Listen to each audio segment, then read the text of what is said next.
Okay, hi guys. Happy Monday. It is May 4th now. We are officially done with Unit 4 content.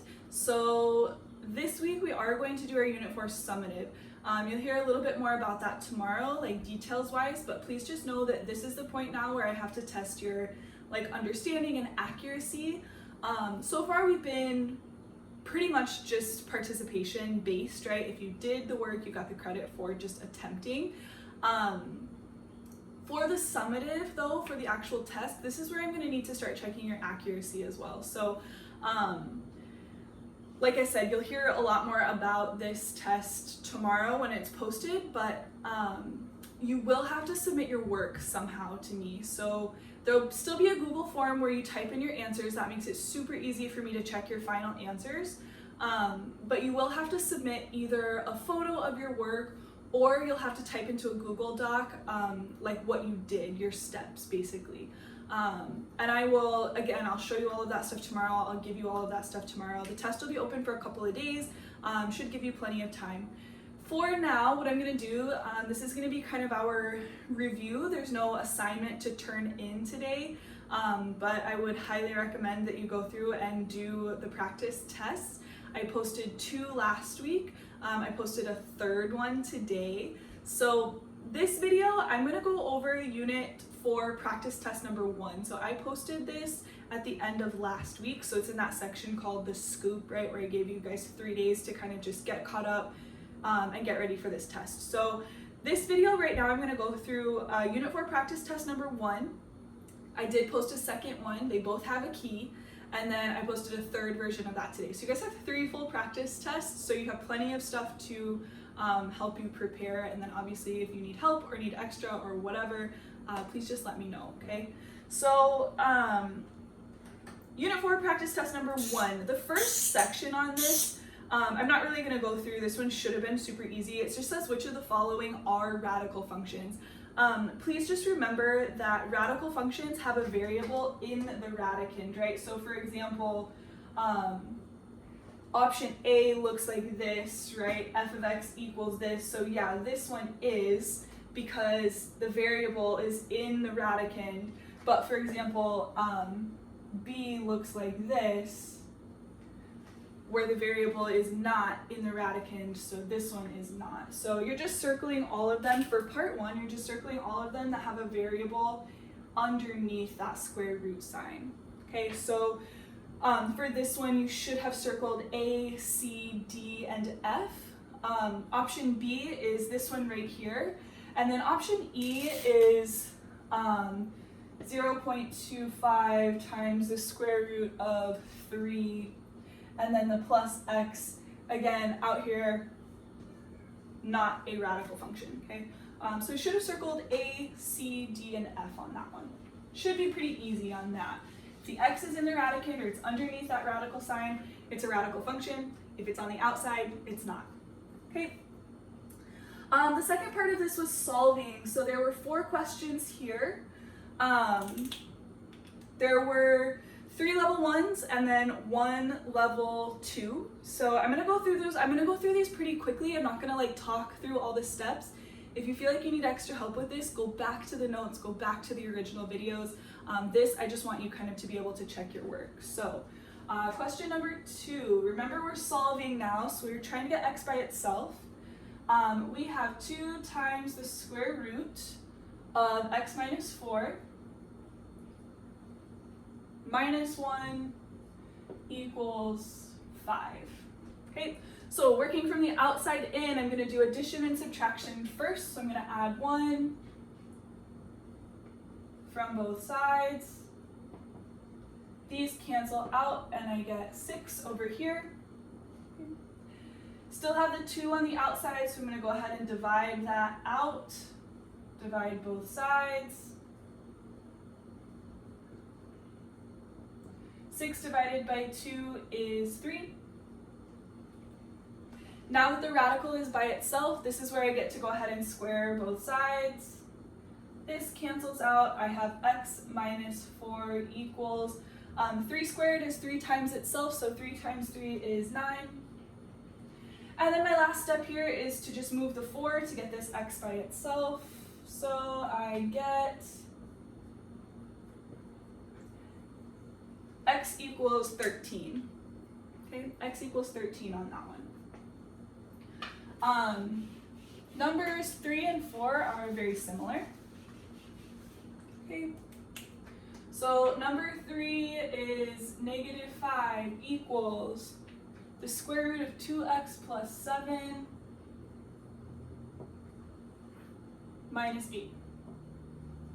Okay, just because these like have switched order doesn't matter. It doesn't matter which side the radical is on. You're still just trying to get this x by itself, and you still have to work from the outside in. So I'm going to move this 8 first. Okay. -5 plus 8 gives me +3. Nothing else on the outside of my radical. I don't need to divide. There's nothing else to add or subtract, so I'm going to go ahead and just square both sides. Okay. Now I'm just going to subtract 7. 9 minus 7 is 2. Okay, so now I have 2 equals 2x. And to get this x by itself, divide both sides by 2. Be careful with this one. I often see 0 here. 2 divided by 2 is actually just 1. So I get x equals 1 on that one, or 1 equals x. Same thing, the order doesn't matter. Okay.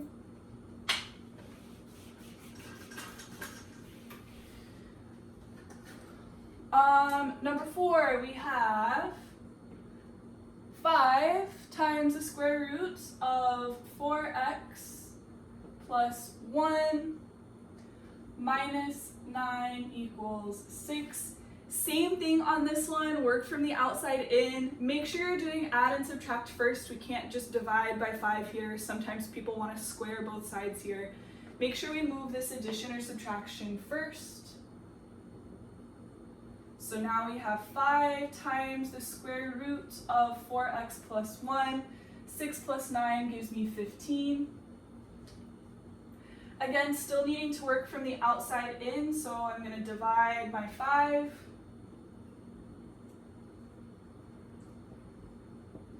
(15) divided by 5 is 3.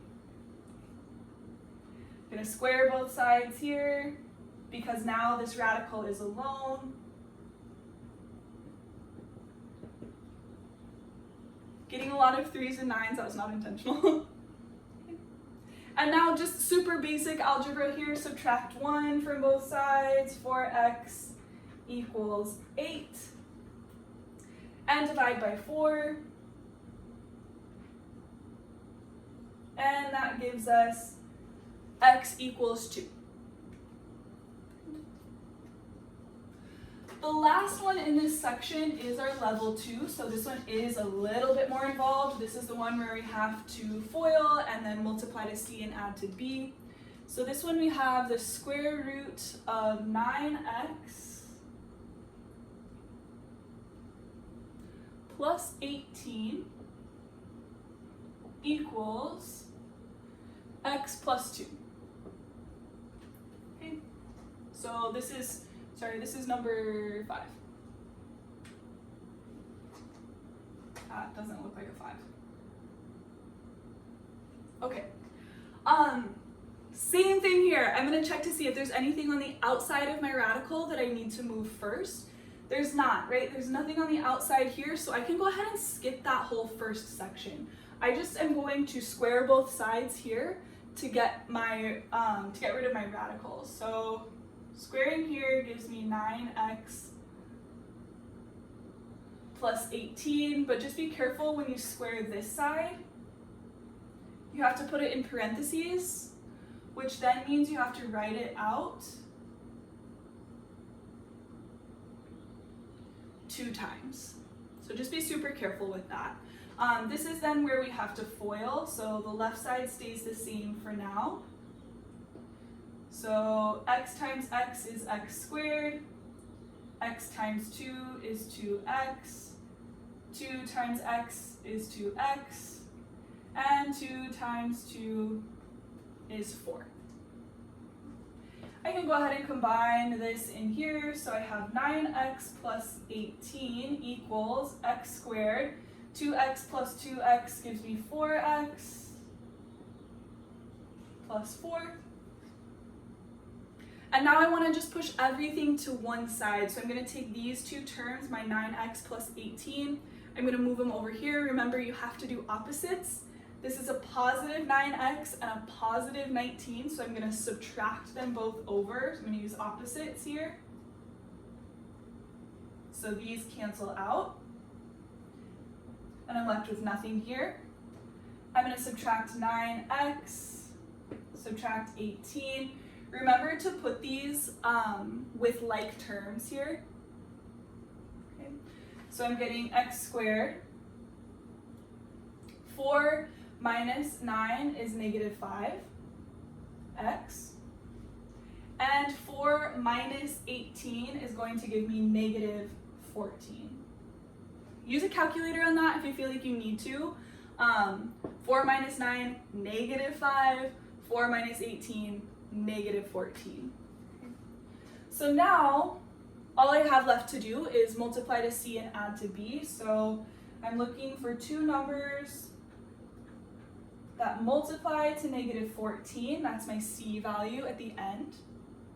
And those same two numbers also have to add together or combine together to give me a negative 5, which is my b value here. Okay, so I'm looking for two numbers. It's like that riddle, the puzzle that we have to work on, right?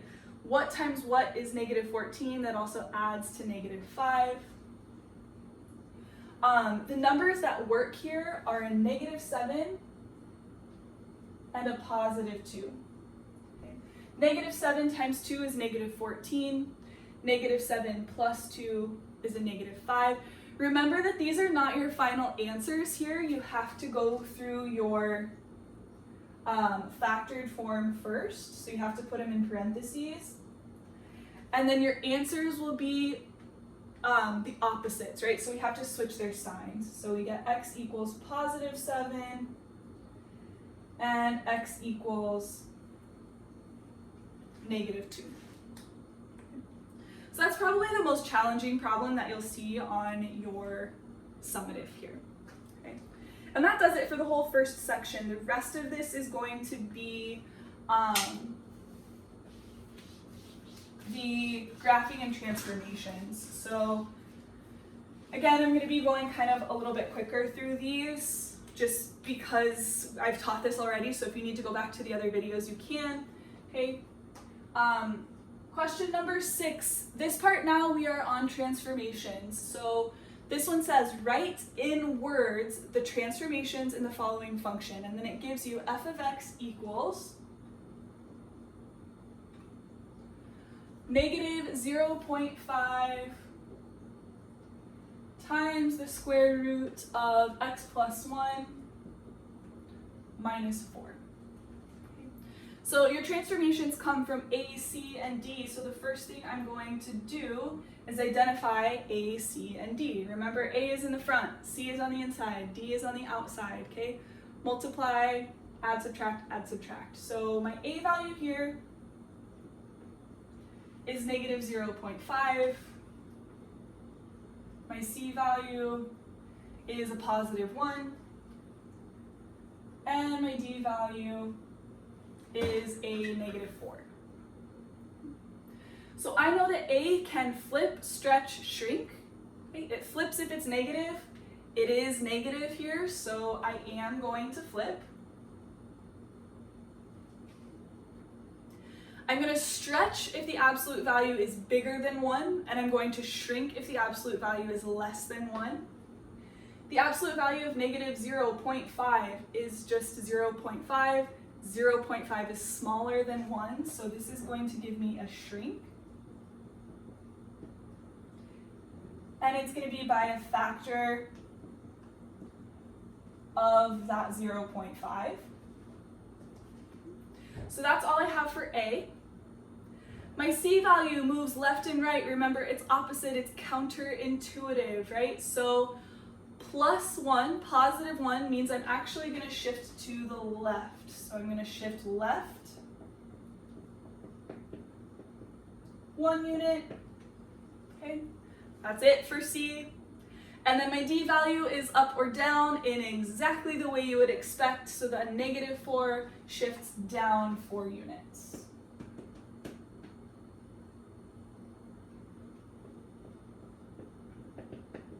Okay, so then this whole thing right here would be your final complete answer. Remember, you're just writing in words. I don't need you to draw anything. I don't need you to solve for anything.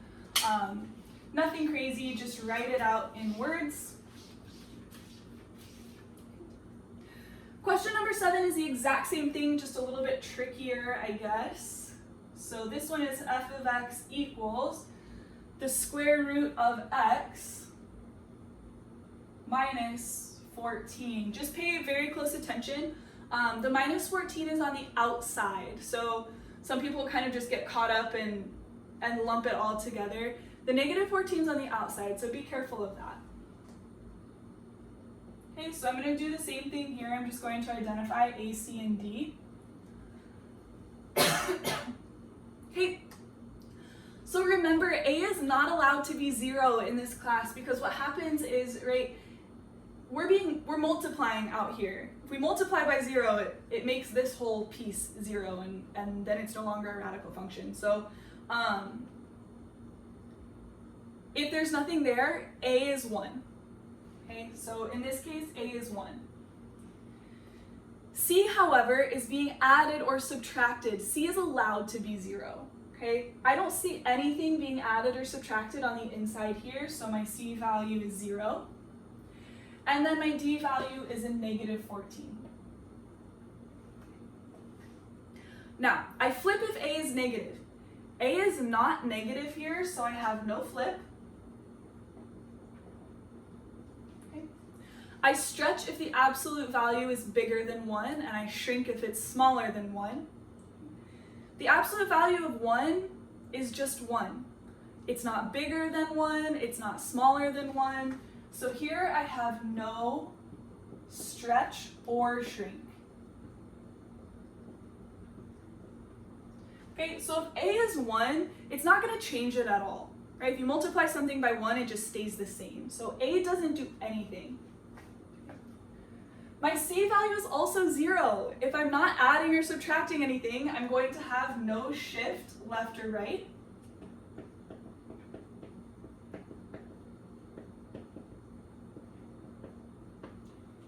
And my D value is negative, meaning I am going to shift down 14 units. And we're done. Okay, so not a lot of work on that one. I just need to see that you know what A, C, and D are, and that you know what all of their jobs are, what they can do. And that's it for the second, or the third section, I guess, technically, your transformation section. Okay, and then the last part of this is all about the graphing. So this one's a little, my drawing's not going to be very good. But on number 8, for example, this just says what transformations are shown in this function, write your answers in words, and then for reference, I'll always give you the parent function as a red dotted line on there. So what you'll see, okay, is something like this. I don't have a red marker, so I'm going to give you parent function in green, but I will give you the parent function.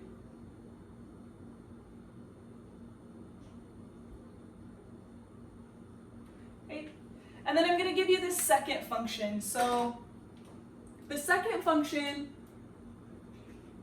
goes something, I didn't do this very well, but it goes something kind of like this. It's an ugly graph. Bear with me. Okay, so I'm asking you, what transformations do you see here?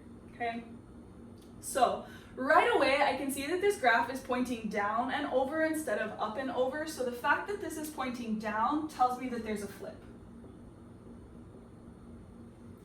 That's an obvious one. It's going downhill instead of uphill. If it's going down first, it's flipped over. Okay? They're always going to go to the right. I can also see, and I'm going to try to make this really obvious,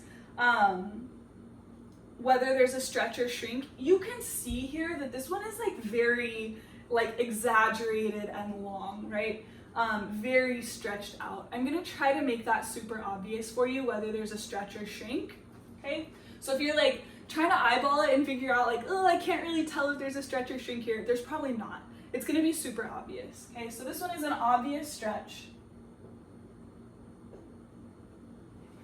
This one also shifted over 4 and up 3. So the best thing to look at here is the vertex. You can see that the vertex is over 4 and up 3. So we shifted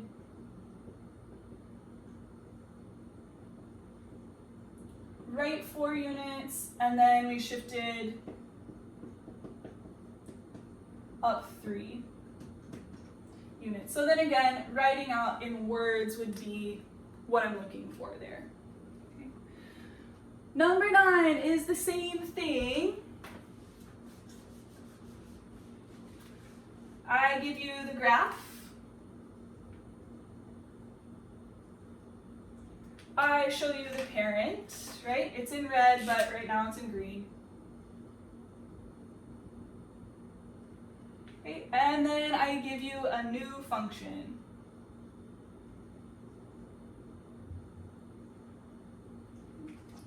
So for this one, I can see that we did not flip over. I'm still pointing up, so this is no flip.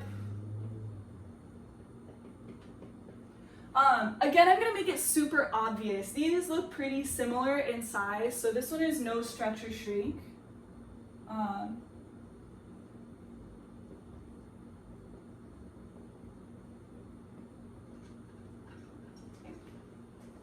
Noticing here, if you're looking at the vertex, right, I didn't go left or right at all. It just dropped down 4 units. So we have no shift.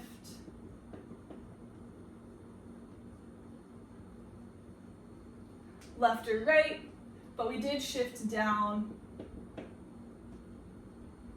4 units. And we're done. All I'm looking for here. Okay. All right, last but not least, number 10.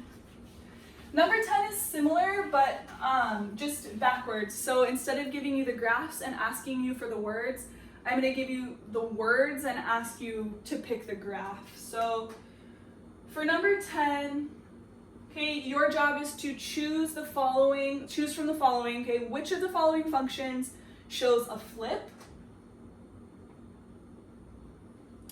a shift right,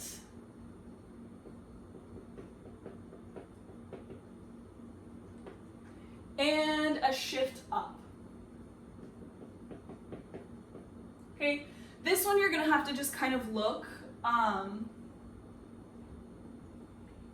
Remember, your parent function is always gonna be right here, pointing up and over. So you're looking for one that is definitely pointing down. So if it's pointing up and over to the right, automatically eliminate it. You're looking for one that is gonna drop down, right? Because it's flipped. It's also gonna be on the right half and the top half. So it's gonna be over here somewhere, right? The vertex is gonna be over here because it's gone to the right and it's gone up. So it's gonna be somewhere over here. And your option is B, and it's looking like this. Okay, so the correct one here is B. It looks something kind of like this. A is not correct because A is pointing to the left. They're never going to point to the left in this class. C is not correct because it didn't shift up at all and it has a pretty major stretch. And then D is not correct because it shifted over and down. Okay, I know this was a really long video. I really just wanted to show you the entire practice test though, just so you guys have the resources in case you need them.